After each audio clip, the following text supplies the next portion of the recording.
My cousin demanded we delay Grandma's funeral so she could finish her vacation. My cousin Diane called from her resort in Cabo, screaming at me through the funeral home speakerphone while our grandmother's body lay in the room next door. You absolutely cannot bury her on Saturday. I don't fly back until Sunday evening. Grandma died 4 days ago, I said quietly. The funeral is set. Then unset it. I'm her favorite grandchild. Brittany had been Grandma's favorite, but not for the reasons she thought. For 20 years, Grandma had enabled Diane's every whim. College paid for, cars purchased, rent covered, vacations funded. The rest of us watched as Diane drained Grandma's savings while calling it love. When Grandma got sick 6 months ago, Diane was too busy to visit. During the 3 months of hospice, she came once, took selfies for Instagram, and left after 20 minutes. But she never missed a monthly check. I deserve to be there, Diane continued shouting. She would want me there. She wanted you here when she was dying. Where were you then? Working. Someone has to maintain the family image. Diane's job was being an influencer with 3,000 followers, funded entirely by Grandma. Her work this week was a sponsored vacation she'd refused to postpone even when we called saying Grandma had hours left. Change the date or I'll sue, she threatened. For what? Emotional damages, theft of inheritance, I'll figure it out. The funeral director looked uncomfortable. I apologized and hung up on Diane mid-scream. What Diane didn't know was that Grandma had changed her will 3 weeks before dying. The lawyer had visited her in hospice, where Grandma was more lucid than she'd been in months. I enabled that girl into uselessness, Grandma had said. Time to fix my mistake.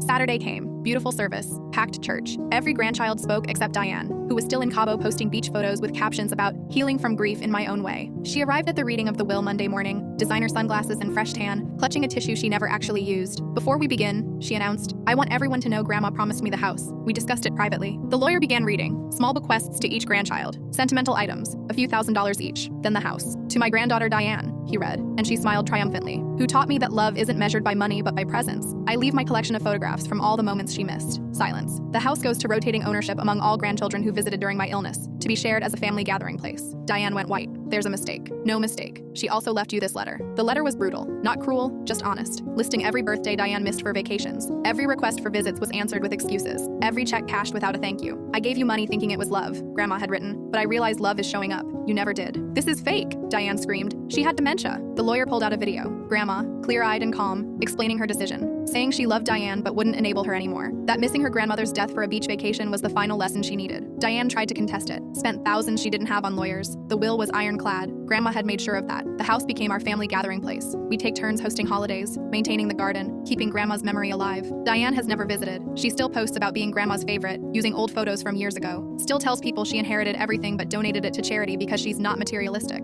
Last week was the anniversary of Grandma's death. All 15 grandchildren gathered at the house to share memories. Diane posted from another vacation, saying she was honoring Grandma's memory in paradise where she'd want me to be. Someone commented, your grandma died in a small room surrounded by family. Pretty sure she'd want you there instead. Diane deleted the comment, then posted another beach selfie. The entitlement to demand a funeral be postponed for a vacation was staggering, but the entitlement to believe love could be scheduled around convenience? That was the part that killed Grandma's love for her in the end.